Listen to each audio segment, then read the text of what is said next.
السلام علیکم ورحمۃ اللہ وبرکاتہ۔ امید کی ناظرین کرام آپ بخیر و عافیت ہوں گے۔ آج ہم اردو زبان کی تیسری کتاب کا سبق نمبر 1 پڑھیں گے۔ آپ کو معلوم ہے کہ اس کتاب کے لکھنے والے خان صاحب مولانا محمد اسماعیل میرٹھی ہیں،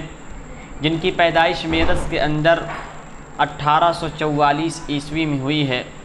اور وفات 1 نومبر 1917 عیسوی کو میرٹھ کے اندر ہوئی ہے۔ تو آئیے سبق نمبر 1 شروع کرتے ہیں۔ خدا کی تعریف۔ تعریف اس خدا کی جس نے جہاں بنایا، کیسی زمیں بنائی کیا آسماں بنایا،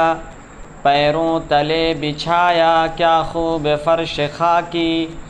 اور سر پہ لاجوردی ایک صائبہ بنایا۔ صائبہ کہتے چھپر کو۔ مٹی سے بیل بوٹے کیا خوشنما اگائے، پہنا کے سبز خلعت ان کو جواں بنایا، خوش رنگ اور خوشبو گل پھول ہیں کھلائے، اس خاک کے کھنڈر کو کیا گلستاں بنایا، میوے لگائے کیا کیا خوش ذائقہ رسیلے، چکھنے سے جن کے ہم کو شیریں دہاں بنایا، سورج سے ہم نے پائی گرمی بھی روشنی بھی، کیا خوب چشمہ تو نے اے مہرباں بنایا، سورج بنا کے تو نے رونق جہاں کو بخشی، رہنے کو یہ ہمارے اچھا مکاں بنایا،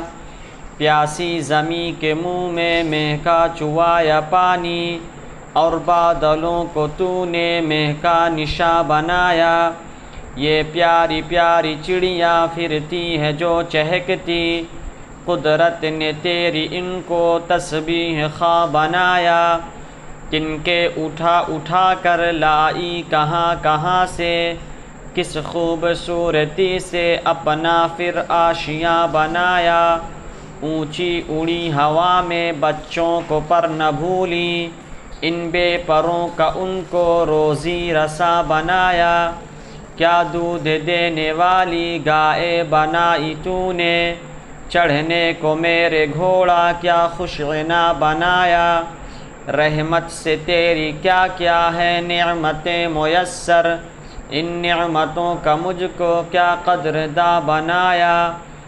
آب رواں کے اندر مچھلی بنائی تو نے، مچھلی کے تیرنے کو آب رواں بنایا،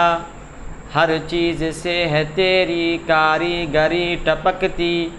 یہ کارخانہ تو نے کب رائگاں بنایا۔ لاجوردی مانے نیلے رنگ کا، خلعت مانے لباس، تسبیح خواں مانے تسبیح پڑھنے والا، خوشینا مانے اچھی لگام والا، صائبہ مانے چھپر، شیریں دہاں مانے میٹھے منہ والا، روزی رساں مانے روزی پہنچانے والا، رائگاں مانے بیکار۔